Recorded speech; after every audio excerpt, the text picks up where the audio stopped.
You're tuned in to Porch Talk with Rev Pat, where raw, real talk rules. So sit back and relax with that delicious cup of coffee or tea or your favorite glass of wine as Rev Pat delivers real, transparent, and raw conversations about all things life. Let's get started.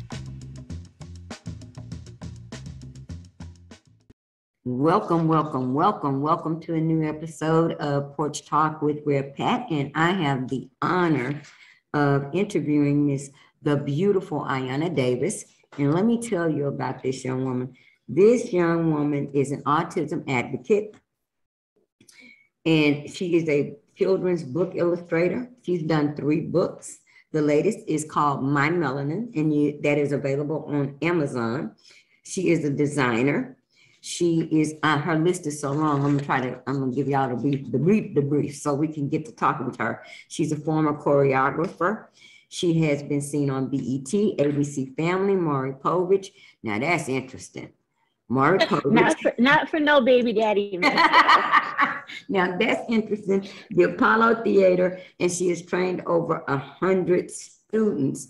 And I am just so honored to have her. So what I want you to do is grab your coffee, grab your tea, even your glass of wine, and let's get talking with Miss Ayanna. Miss Ayanna, thank you so much for taking this time. So you start us off. You tell them what you want to know, and I'm gonna give them a clue of your personality. Okay. Well, you introduced me very beautifully. Thank you. So my name is Ayanna, and I'm an autism advocate and artist. Art is my biggest form of communication. I advocate for mostly Black women and children who are autistic. I feel as if Black women and Black children and even other people of color who are autistic don't get the fair treatment as white people who are on the spectrum as far as resources and even getting the diagnosis. Like, for instance, Black children on average are diagnosed about 3 years later than their white peers. So there's a lot of work to be done for equality when it comes to Black people and autism and Black people in the healthcare industry altogether. Ayanna, do you know that I truly believe that? Because my grandson was in daycare for almost a year and a half, almost 2 years before they decided to tell us that there were issues with him. And that's what got the ball rolling. He couldn't go back to daycare until he got tested or whatever. And we were just like, his parents were like, what's going on? We pick him up every day and we ask, how was his day? And y'all have been telling us, he had a good day. He had a great day, da, da, da, da, da. And then bam, here is this thing. So that's deep. 3 years.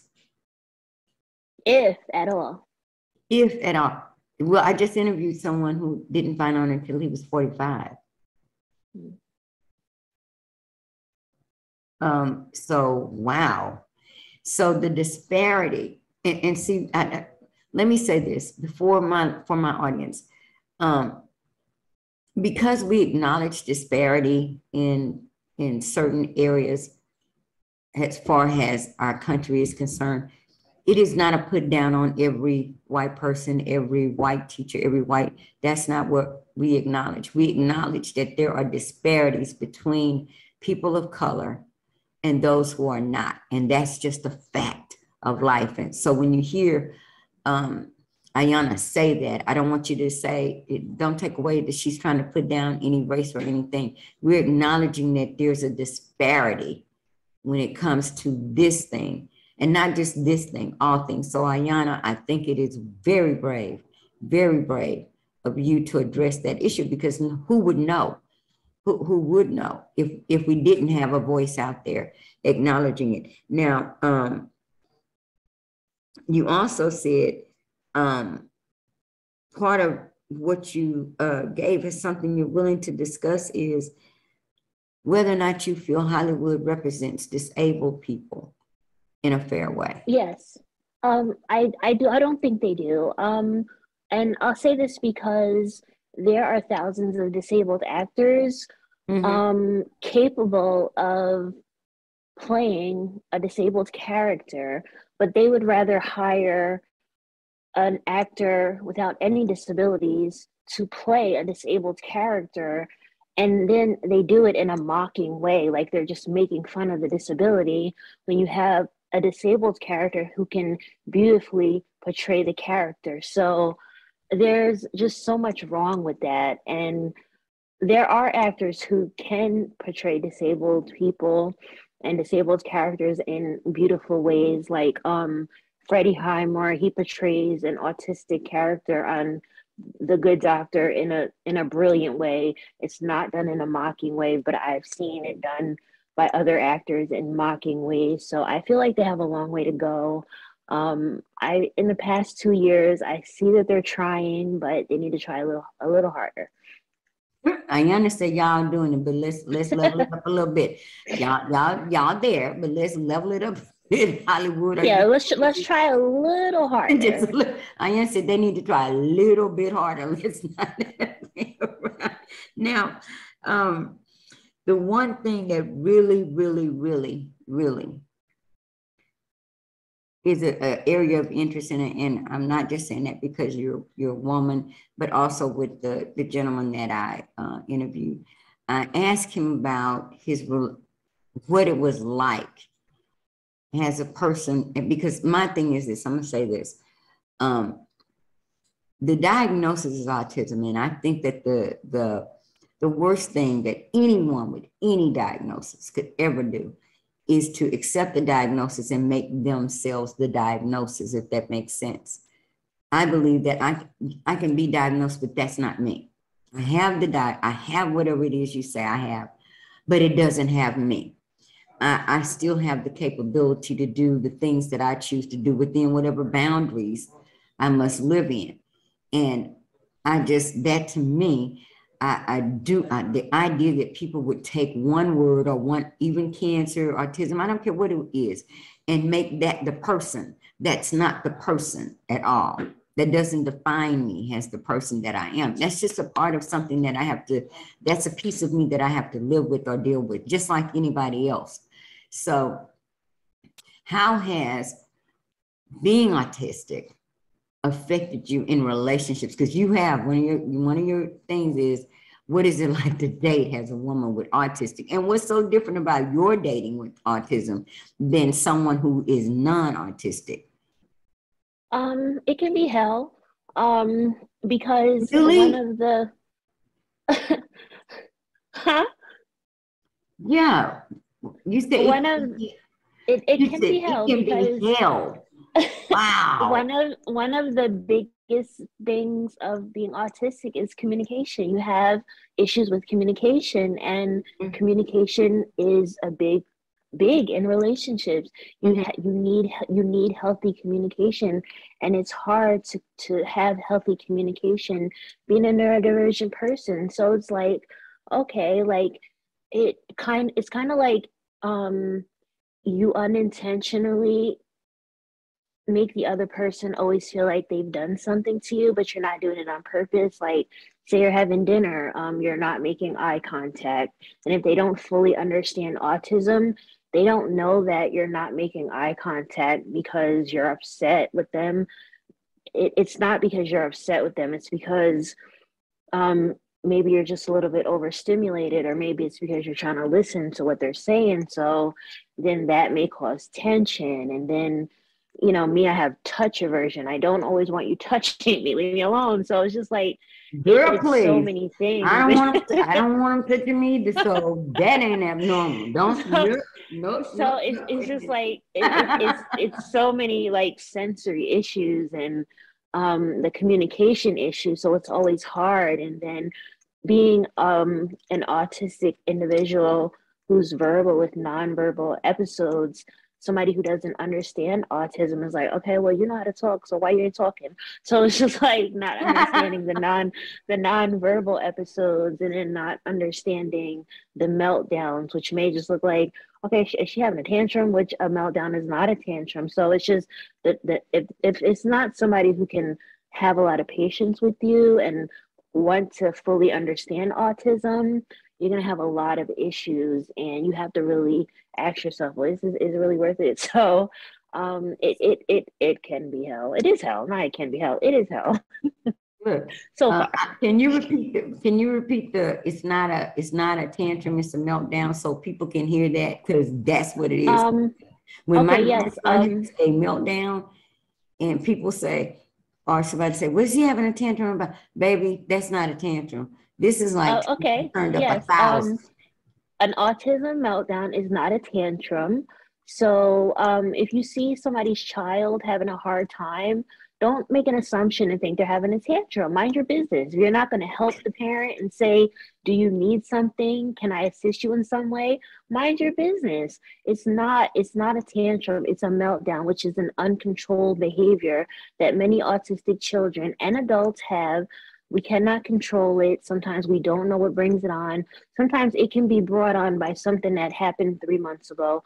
So again, it's not a tantrum. It's a meltdown. And if you don't understand it in the way I'm trying to explain it, Google is free. There's nothing wrong with your communication skills. Let me say that. Well, sometimes if I'm having a hard time, it is hard for me to communicate. No, well, today you're on the ball. You're on the road today somewhere. So, look, that's good to know. Now, you said it could be brought up like something that happened 3 months ago, because let me tell you, before the diagnosis, before we knew what was going on, this joker would go off about anything, and you're just standing there like, what is wrong with you? But so now we're trying hard to kind of recognize what triggers him. And this is not funny, but this is just true. And I'm saying this for other people, and to make you feel good about your meltdowns, if you're still having them. I do. He loves this movie, right? He loves Sing 2. That's his favorite movie, and I put it on for him, and it was all good. I mean, it was all good in the neighborhood. And there's a particular song at the end of the movie that I love. I love this song. I've watched so many Disney movies and stuff with him that I'm seeing this stuff in my head and sleep and whatever. And so I made the mistake of rewinding the movie to go back and listen to that song, right? I'm gonna be a good granny, and I'm gonna rewind it, and I'm gonna sing it with him. Girl, what did I do that for? It's because, yes, surprises aren't very much. I learned real quick that what I should have done is let that movie play all the way out, and if I want to hear a song, let the song come on. Ayana, man, that one lasted like about a good 45, 50 minutes. And I'm just like, oh my gosh, do you want a popsicle? What do you want? I'm trying to bribe him. Just calm down. Yeah, and the thing about meltdowns also, they come across different with everybody. So like before I was diagnosed, everybody just thought that I had a bad temper at times. Yeah. Like, and they thought that I just went around like cursing people out when I got angry. So like my meltdowns, they don't come across as what people see as a tantrum. They come across as more as me like cursing people out. And like the people that know me, they know that I don't go around cursing people out. So now it's like making sense to everybody. They're like, oh, so she really wasn't cursing people out. She was having a meltdown. So wait a minute. Your meltdown was like you curse people out, like for real? Like for real? Yeah, for real. It's just like. When did you start cursing people out? When? What age? Well, I actually drew before I spoke words. So, my meltdowns before I could speak were probably they were shutdowns because I didn't really do the whole tantrum meltdown looking thing. Right. It's very interesting speaking to my dad about how I was then. It's just really interesting, and I'm like, oh well, that kind of makes sense. But yeah. That conversation with dad is interesting. It is, like, even when I got evaluated, the treatment team speaking to my dad, they were asking him how I was as a child, and he was just telling them how I was, my behaviors, what I liked, what I didn't like. So all the conversations that they had with him that also help them determine and get my diagnosis. But yeah, like now, like as an adult, my it's very rare that I have like screaming fit or whatever for a meltdown. Most of the time it literally is just me like cursing people out and telling people to leave me alone. I do like to be like left alone and have my own space, just because I know that like even though most of the time when autistic people have meltdowns, we don't remember them. But like with me, even though it's uncontrolled, it still happens. So I take accountability for it, and I don't want anybody to get hurt. I don't want anybody's feelings to get hurt. So I just tell people, just leave me alone, just go away. So move around. You can steal my phrase. Move around. Yeah. Yeah. And I'm not like and I'm not like a self-harmer. So it's okay to just let me go lay down and just let me go, just clear my head. And so I'll be fine, because I'm big on not hurting the feelings of those that I love. So does your choreography, your dancing, does that help? Is that because my grandson loves dance? He loves singing and music. Well, I don't do it anymore, but when I did it, I did find that I didn't have as many episodes. I always say this, like art saved my life, because as a child, not knowing what's wrong with you, even though I don't think anything's wrong with me, I'm just different. Not knowing what's wrong with you isn't easy. I was never like, my family never said anything was wrong with me. It was always like the outsiders, like saying, right. What's wrong with her? What's wrong with her? Why is she so quiet? Why is she this? Why is she that?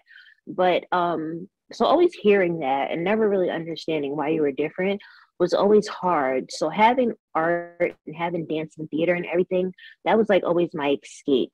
So I feel that if I didn't have that, my life really could have went in a different direction. I mean, it wasn't all peaches and flowers and bunny rabbits, but it could have been so much worse.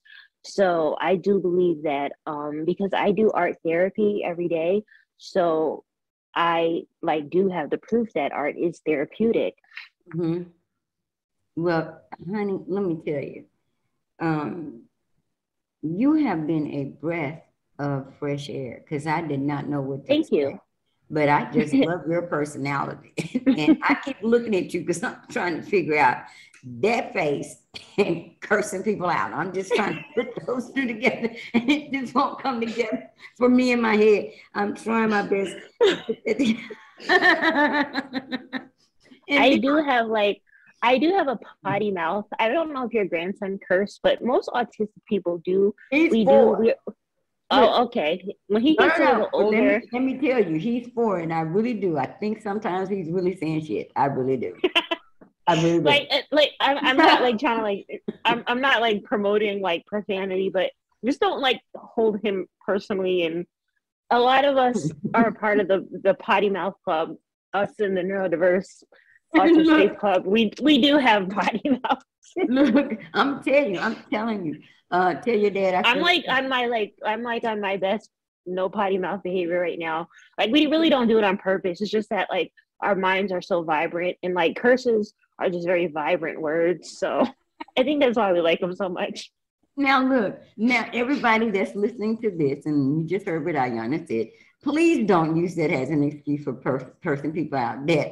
That curse words are vibrant words, unless she did not mean it that way. But I really do. I'm telling you, I know my grandson says shit. I know he does.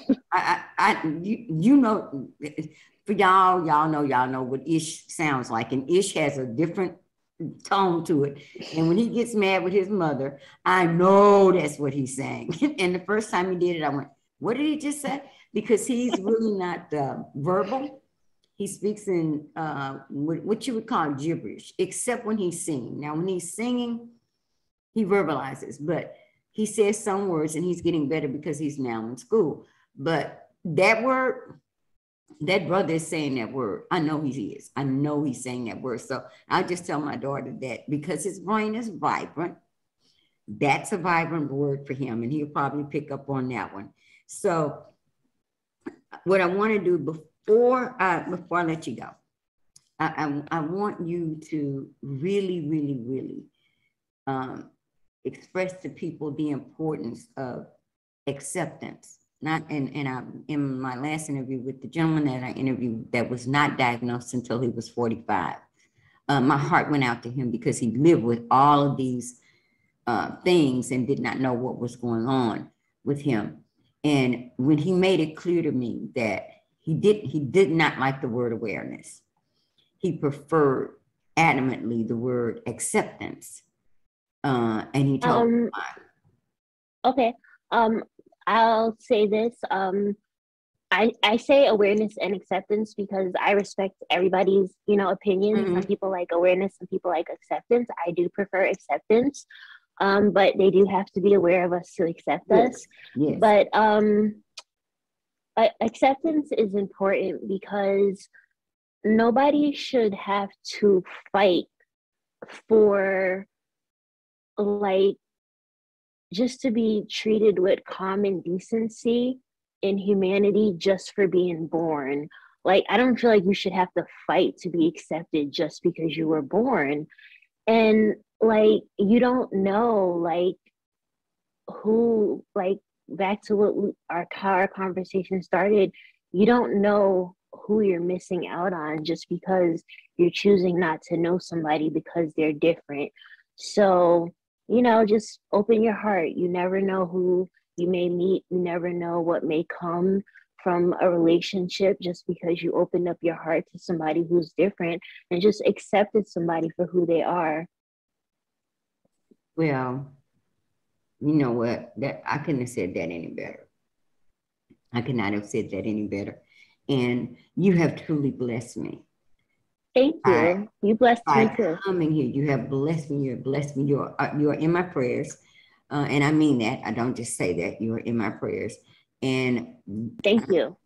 I believe you because sometimes people say you're in my prayers, and that's the prayer right there.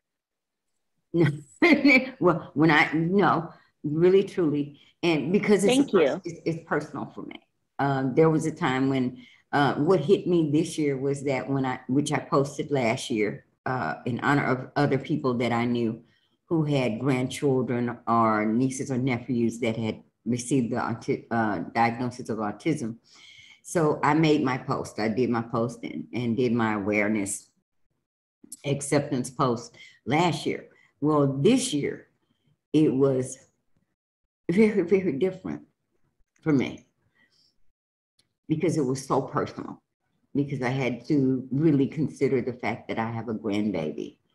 And what's most important to me is that people do just what you just said, that they understand that just as a human being, why can't we just be accepting of others and their differences because we are all different. If we were all alike, what a boring freaking world we would live in. Yeah, robots. So, that's it. And I'm like, Ayana, I'm gonna say it for y'all. If y'all don't like it, just move around. Period. So once again, thank you for joining me on the porch. And please give your dad my utmost respect and thank him so much for making sure you were here. You are going to be blessed. You are a blessing. And I am going to read, y'all go to themighty.com and read Ayana's article. If you have my link tree, I think it's in my link tree if you have it. If not, we'll send it to you. The link tree is Phenomenally Autistic, correct? That's it. So go to Phenomenally Autistic. I love that, because you're a phenomenal woman, Phenomenally Autistic. So go to her link tree and make sure you look for it. If not, she's given us the way to go and read it at themighty.com, and they have a specific section for autism. So go and read it. I'm going to read it as soon as we get off, and I will zip you off and email and tell you exactly what I think about it. Once again, my beautiful girl, be blessed, be blessed, be blessed, and all blessings to you. Okay. All right, y'all. Thank you so much for joining me for this episode of Porch Talk. Come back next Friday. I know that you all know what I'm going to say. I'm going to say, be blessed, but also be intentional about being a blessing to someone around you. So I'll see you right back here on the porch next week. Thank you for joining me. Thank you, Ayana.